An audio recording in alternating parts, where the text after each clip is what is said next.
Okay, sa isang magandang araw mga pre. Ayan, pag nag-assemble tayo ng gearbox, no? At naglalagay na tayo ng mga bulitas mga pre.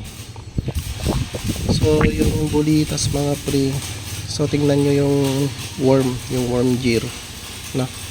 So dapat yung bulitas hindi mapunta dun sa kabila, at dito naman hindi mapunta dito sa kabila. So ang gagawin lang natin is punuin natin ng bulitas to.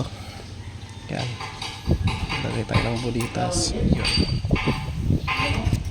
Tapos tusukin natin siya ng para pumasok dun.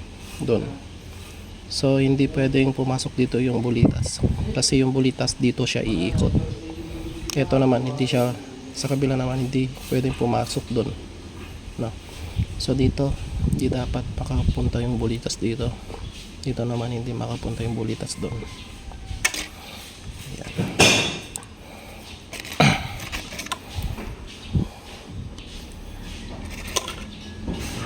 And then yan.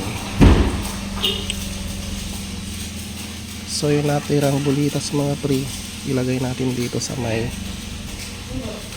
dito,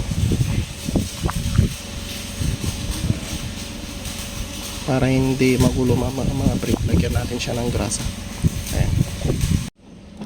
Pag nailagay na mga pre, so itesting natin, ikut-ikutin lang natin yung ball nut na yan. Dapat walang malalaglag yan mga pre na bulitas. Huwag nyong pasobrahan sa pag-ikot kasi matatanggal po yan mga pre, no? So yan, i-assemble na natin lahat.